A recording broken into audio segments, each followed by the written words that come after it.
안녕하세요. 저는 수원에 사는 40대 초반의 여자입니다. 제가 이렇게 오늘 사연을 올리는 이유는 믿었던 두 사람의 배신 때문인데요.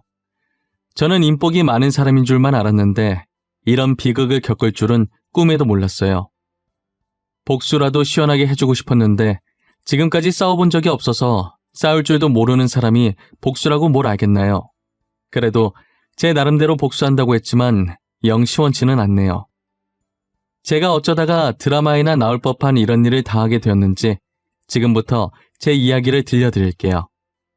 저는 남들이 부러워할 만큼 다정하고 세심한 남편과 결혼을 했어요.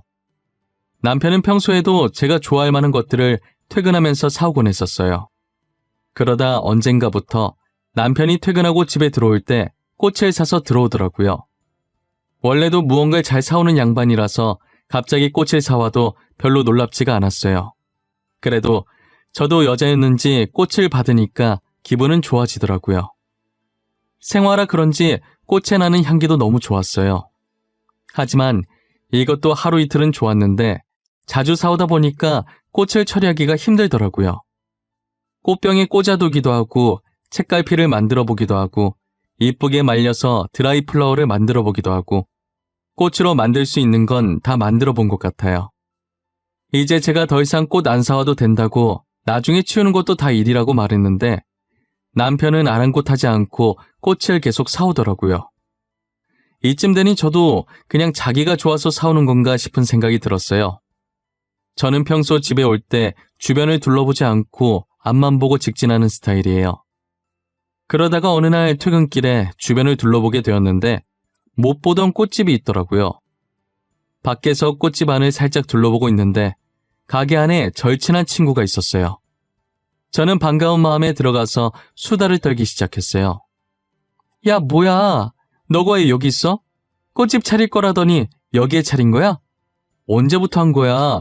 왜 나한테 말 안 했어? 시연아, 이게 얼마만이야? 나 아직 가오픈한 거라서 정식 오픈하게 되면 너한테 말하려고 했지. 나 이제 가오픈 2주차야.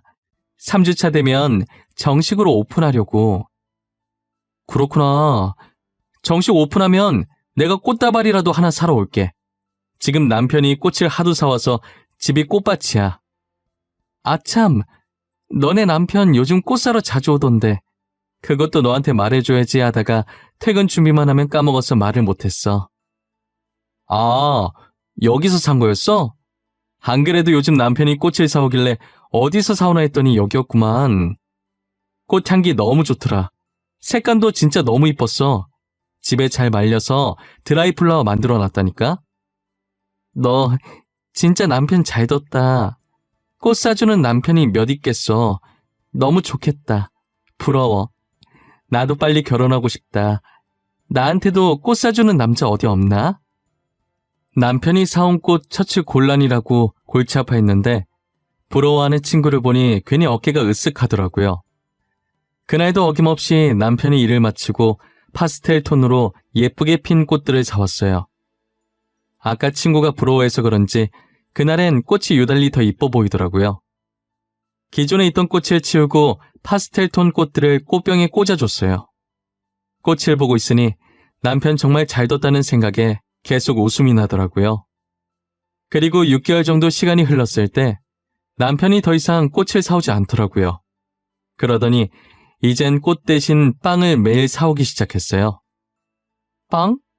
이게 웬 빵이야? 내가 빵을 좋아하긴 하는데 이 근처에 빵집 없을 텐데. 어디서 났어? 회사 근처에서 사서 여기까지 들고 온 거야? 아니, 우리 집 앞에 빵집이 새로 생겼던데 그래서 한번 사와봤어. 당신 빵 되게 좋아하잖아. 한번 먹어봐. 나도 시식해봤는데 촉촉하니 맛있었어. 집 앞에 빵집이 생겼다고? 나 빵 좋아하는데 잘 됐다. 이제 10분 걸어서 안 가도 되겠네? 내일부터 내가 그 빵집 다 털어주겠어. 저는 빵집이 생겼다는 남편의 말을 듣고 다음날 빵을 사러 갔더니 친구가 카운터에 서 있었어요. 혜인아, 너 꽃집은 어쩌고 여기서 일하고 있어? 이제 꽃집은 안 하기로 한 거야? 응, 꽃집 자리가 별로였는지 찾는 사람들도 잘 없고 장사가 안 되더라고. 그런데 여기 빵집이 없길래 자리 조금 옮겨서 빵집 오픈했어. 잘 생각했어. 너무 잘했다, 진짜. 여기서 빵집 가려고 하면 10분 정도 걸어야 됐거든. 나 학교 다닐 때 별명 빵순이었잖아. 빵 사러 갈 때마다 진짜 힘들었어. 빵집 하길 잘했네. 자주 사러 와. 내가 서비스로 빵 몇 개 더 넣어줄게. 온전히 내 개인 가게라서 마음대로 해도 되거든.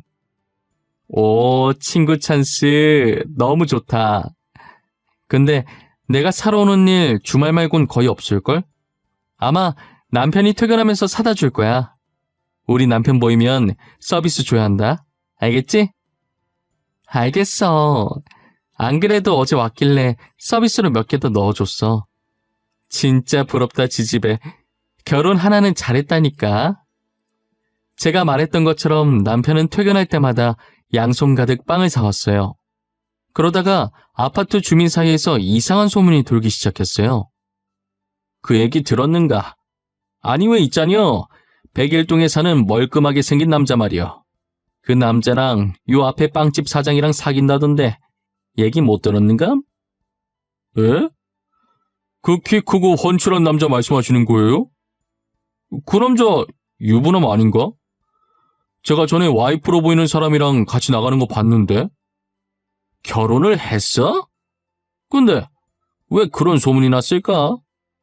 둘이 아주 깨가 쏟아진다던디.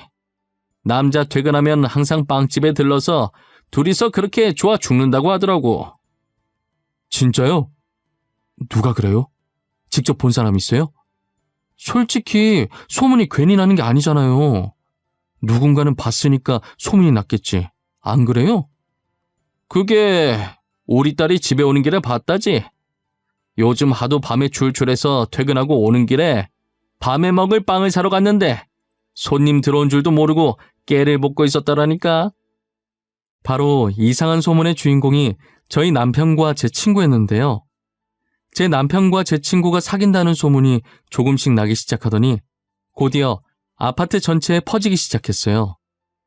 소문이라는 게 진실이든 아니든 한 번 터지면 순식간에 확산되잖아요. 진실일지 헛소문일지 모를 저 이야기가 제 귀에 들어오기까지 얼마 걸리지 않았어요. 저는 처음 그 소문을 들었을 때 무슨 헛소문을 이렇게 요란하게 퍼뜨리나 생각했어요. 아무리 제가 집 밖을 잘 안 나온다지만 남편이 유부남인 걸 모르는 사람이 있는 건가 싶었죠. 처음엔 그 소문을 남의 일이라고 막 떠들어대는 주민들이 꼴보기 싫었어요. 제가 아는 남편과 친구는 절대로 그런 짓을 할 사람들이 아니었거든요. 그런데 아니 땐 굴뚝에 연기가 날까요? 그러다 주민들이 하는 말을 어쩌다가 듣게 되었는데 애정행각하는 모습을 직접 봤다는 얘기도 들었어요. 이대로 가만히 듣고만 있으면 안 되겠다는 생각이 들었어요. 저는 그 소문이 진실일지도 모른다는 생각에 소문의 출처를 알아보기 시작했습니다. 저는 남편의 퇴근 시간에 맞춰서 빵집 근처에서 기다리고 있었어요. 멀리서 퇴근 중인 남편의 실루엣이 제 쪽으로 다가오고 있는 게 보이더라고요. 저는 재빨리 몸을 숨기고 남편이 친구 빵집으로 들어가는 것을 보았어요. 저는 그때부터 모자를 눌러 쓴 채로 손님인 척 들어가서 영상을 찍기 시작했어요.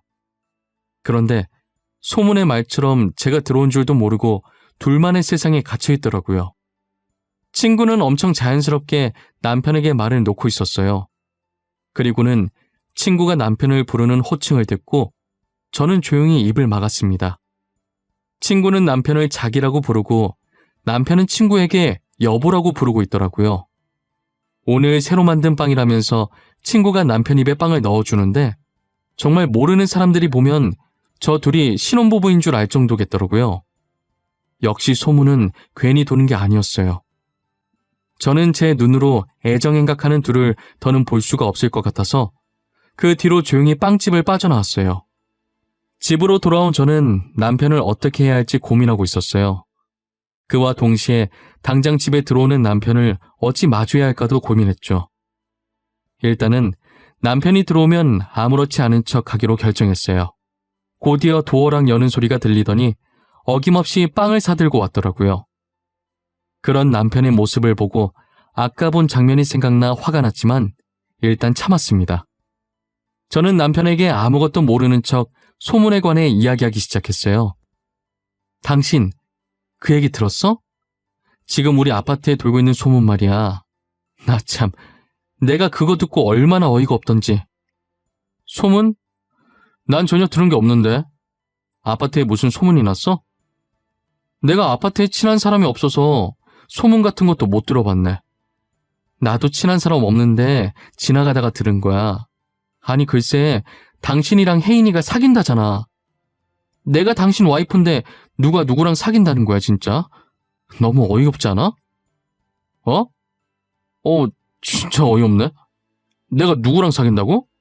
하, 다들 무슨 말 같지도 않은 소리를 하는 거야. 진짜 헛소문이네. 도대체 누가 그런 소문을 내고 다니는 거야? 아니 그리고 나한테 누가 어이없는 영상도 보내주더라고.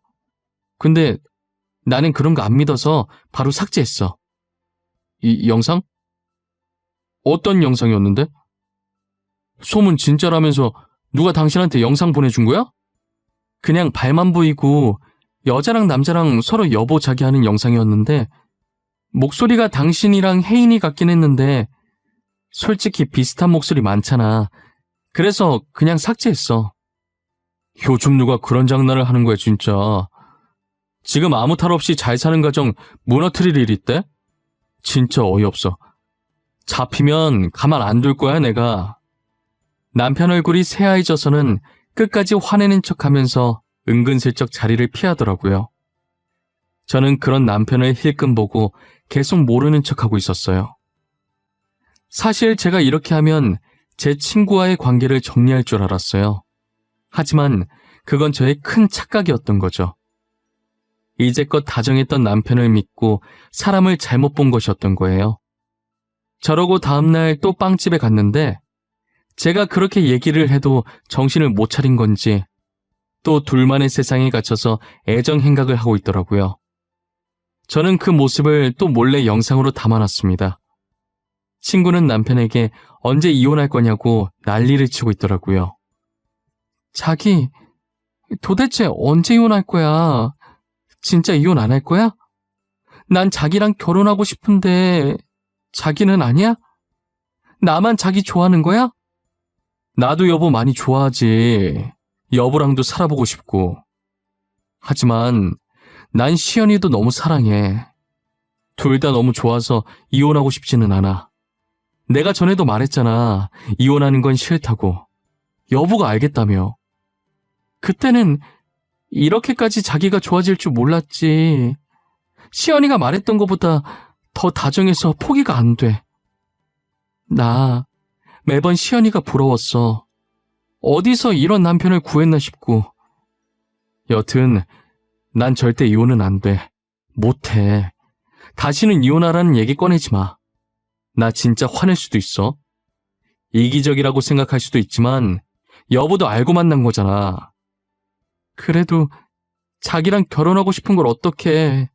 나는 지금 20년 지기 친구 배신하고 당신 만나는 거야. 내 인생 반을 공유한 친구를 배신한 거라고. 나는 당신 만나는 거 쉬운 줄 알아? 저는 저 둘의 대화를 듣고 있으니 화가 나다 못해 어이가 없어지더라고요. 저는 증거 영상을 찍는 것을 멈추고 모자를 벗었어요. 아직도 어리석은 저 두 사람은 저를 발견하지 못했죠. 그리고는 그들에게 다가가서 남편 뺨을 그대로 내려쳤습니다. 남편은 이게 무슨 짓이냐며 화를 내면서 돌아보는데 제가 서 있자 무릎을 꿇고 빌기 시작했어요. 당신 언제부터 거기 있었어? 다 들은 거야? 아니지. 당신 지금 뭔가 오해하고 있는 거야. 나는 빵 사러 온 거야. 당신 빵 좋아하잖아. 그래서 빵 사러 왔어. 처음부터 다 들었어. 너네 진짜 웃기더라. 사람 바보 만드니까 재밌나 봐. 언제부터 속였어? 꽃 사줬을 때부터 속였니? 그때부터였어? 아니야. 처음 꽃 사줬을 땐 정말 당신이 좋아할 것 같아서 산 거야. 꽃을 자주 사러 갔더니 자연스레 안면 트게 되었고 말 나눠봤는데 잘 통하길래 어쩌다 보니 이렇게 됐어. 내가 진짜 어이가 없어서 난 끝까지 아니길 바랬어. 정말 헛소문이겠거니 했어. 둘 다 절대 그런 사람들 아니라고 굳게 믿고 있었으니까. 자기야, 내가 미안해. 잘못했어. 잠시 미쳤었나 봐. 뭔가에 씌었나 봐. 다시는 안 그럴게, 어? 제발 한 번만 봐줘. 그럼 내가 어제 말했을 때 멈췄어야지. 왜 정신을 못 차리고 또 이 짓거리야. 내가 모르는 척 해줬을 때 알아서 잘했어야지. 안 그래? 시연아, 다 들킨 마당에 하는 말인데 그냥 지웅 씨랑 이혼해주면 안 돼?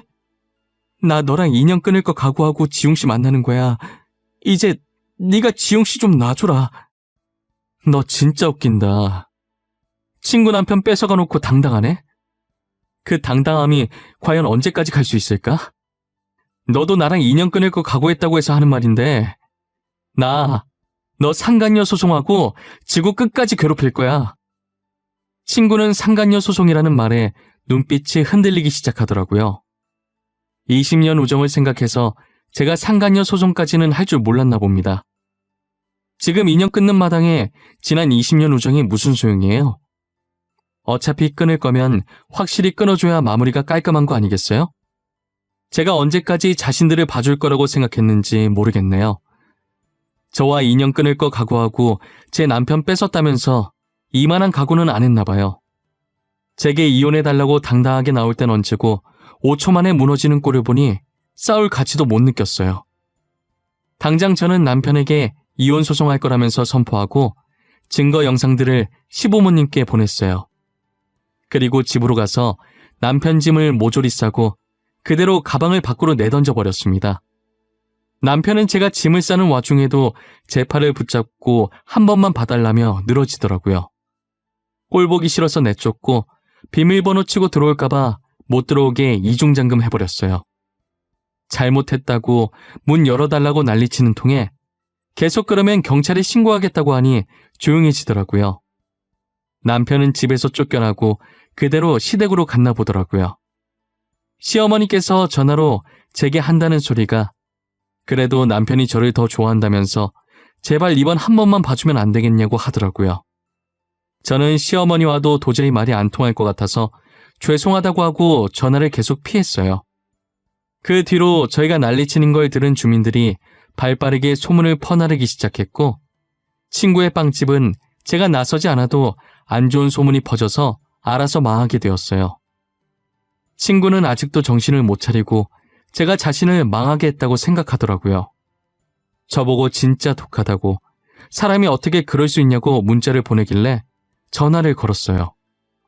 내가 사람같이 대우해주는 건 오늘이 마지막이야.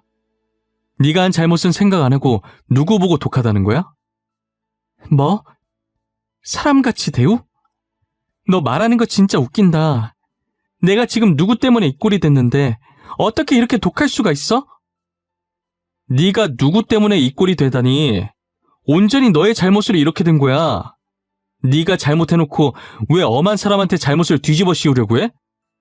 너가 소문만 안 냈어도 이렇게 망할 일은 없었어. 사람이 어떻게 그럴 수가 있냐? 우리가 알고 지낸 세월이 얼만데. 진짜 적반하장도 유분수지. 그 소문 내가 냈다고 생각해? 그 소문도 네가 낸 거야. 평소에 행동을 잘했어야지. 그리고 알고 지낸 세월이 얼만데? 누구세요? 저 아세요? 이만 끊을게요. 문자를 보냈을 때부터 느꼈는데 전화로 들으니 친구는 확실히 반성할 기미가 없다는 게 보이더라고요. 어떻게 이런 사람을 20년 동안이나 친구로 믿고 지냈는지 제가 정말 사람 보는 눈이 없다는 걸 느꼈어요. 한동안은 남편의 시어머니의 친구까지 제 폰이 쉴 틈이 없었어요. 친구는 제게 당장 상간녀 고소 취하 안 하면 큰일 날 거라고 협박까지 하더라고요. 저는 침착하게 아무런 답장을 하지 않고 그대로 친구의 협박죄까지 추가시켰어요. 큰일은 본인이 난 것 같은데 제가 도대체 어떻게 큰일이 난다는 건지 모르겠어요. 방귀 낀 놈이 성낸다는 말이 이럴 때 쓰이는 말인 것 같아요. 저는 소송 끝에 남편과 이혼하고 남편과 친구에게 위자료를 받아냈어요.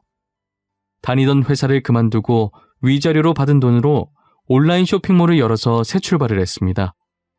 워낙 쇼핑몰이 많아서 장사가 안 될 줄 알았고, 그래서 처음에는 조그마한 원룸에 사무실을 차렸었어요. 제가 대학생들을 주 고객층으로 둬서 용돈으로도 부담 없이 살 수 있게끔 가격을 다른 쇼핑몰에 비해 싸게 책정하다 보니 원래 생각했던 것보다 장사가 훨씬 더 잘 되더라고요. 도저히 저 혼자서는 일을 못할 것 같다는 생각이 들었고 결국 알바생을 몇 명 뽑기로 했어요. 들어온 이력서들을 정리하고 있는데 눈에 띄는 이름이 보이더라고요. 제 친구였던 사람이자 제 남편의 상간녀였던 사람과 이름이 똑같았어요. 설마 하는 마음으로 일단 서류 전형에 합격시켰어요. 면접 날이 되었고 서류 전형에 합격한 사람이 한 명씩 들어오는데 역시나 예상대로 친구가 들어오더라고요. 친구는 저를 보자마자 웃고 있던 얼굴이 서서히 굳어가기 시작했어요. 다들 얼굴에 미소가 가득한 게 굉장히 밝고 일을 잘할 것 같아 보이네요. 그런데 서혜인 씨는 표정이 왜 그런 거죠? 무슨 안 좋은 일이라도 있으신가 봐요? 아닙니다. 제가 원래는 정말 잘 웃는 편인데 긴장을 너무 많이 해서 그런 것 같습니다. 죄송합니다. 아니에요. 죄송할 거 전혀 없어요. 긴장하다 보면 그럴 수도 있죠. 그래도 면접인데 억지로라도 웃어야 되지 않겠어요? 다른 분들은 웃는 게 쉬워서 웃고 계신 게 아닐 텐데요. 살짝 날이 서 있는 제 말에 서로 눈치를 보며 면접장 분위기는 순식간에 살얼음판이 되었어요. 하지만 제가 곧바로 다른 지원자분들에겐 상냥하게 이것저것 하나하나 질문하니 지원자들도 제가 하는 질문에 또박또박 웃으면서 대답을 하더라고요. 친구에게는 질문을 단 하나도 하지 않았고 눈길조차 주지 않았습니다. 면접이 거의 끝나갈 때쯤 친구 표정은 누가 살짝만 건드려도 울 것 같더라고요. 그리고 처음이자 마지막으로 친구에게 질문을 하나 던졌습니다. 자, 마지막으로 서혜인 씨는 잘하는 게 무엇인가요? 분명 잘하는 게 하나 있을 텐데 말이에요. 그죠? 저는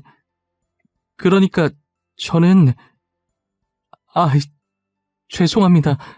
아니, 제가 울려고 한 건 아닌데 저도 모르게 눈물이 계속 나서 정말 죄송합니다. 어머, 왜 우세요? 제가 어려운 질문을 한 건가요? 서혜인 씨는 여기 계신 분들과 다르게 잘하는 게 없으신가 봐요? 진짜 죄송합니다. 저는 이미 면접이 끝난 것 같은데 혹시 먼저 나가봐도 될까요? 제가 있으면 방해만 될 것 같았어요. 아직 제가 면접 끝났다고 안 했는데 먼저 나가신다고요? 기본이 안 되어 있는 건 여전하시네요. 나가셔도 좋습니다. 다른 분들도 면접 끝났으니 나가셔도 됩니다. 그렇게 면접자들은 사무실을 나가고 저는 최종 합격자를 뽑고 있는 중이었어요. 그런데 누군가 저희 사무실을 똑똑하고 손가락으로 두드리더라고요. 나가보니 아무도 없었고 제가 문을 여는 것과 동시에 편지 하나가 바닥에 떨어져 있었어요. 그 편지는 친구가 남긴 것이었고 편지 내용에는 그동안 본인이 했던 일들에 대해 반성을 많이 했다며 잠깐 미쳤었던 것 같다고 그땐 정말 미안했다는 내용이었어요. 사과의 편지를 받았다고 해서 저는 친구를 용서할 생각이 없습니다. 저는 그들 덕분에 그렇게 좋아하던 빵을 평생 못 먹게 되었거든요. 빵만 보면 그 둘이 계속 생각나는 바람에 이혼하고 나서는 빵 근처에도 안 갔어요. 시간이 흘러도 절대 빵을 다시 먹을 순 없을 것 같습니다. 이제는 근처에도 못 가는 빵처럼 그들도 용서할 수 없을 것 같아요. 저는 이 일을 겪고 나서 2번 다시는 사람을 믿지 않으려고 합니다. 여러분들도 혹시 믿었던 사람들에게 배신당한 적이 있으신가요? 배신을 당한 적이 있으시다면 어떻게 대처를 하셨나요? 저처럼 복수를 하려고 하셨나요? 아니면 용서를 하셨나요? 저는 저 나름대로 복수를 한다고 했지만 속이 시원하지는 않네요. 여러분들은 어떤 선택을 하든 꼭 속이 후련해지는 선택을 하시길 바랄게요. 날씨가 많이 춥습니다. 특히 이 시국에 감기 걸리지 않게 조심하세요. 늘 행복하시고 건강하세요. 지금까지 제 이야기 들어주셔서 감사합니다.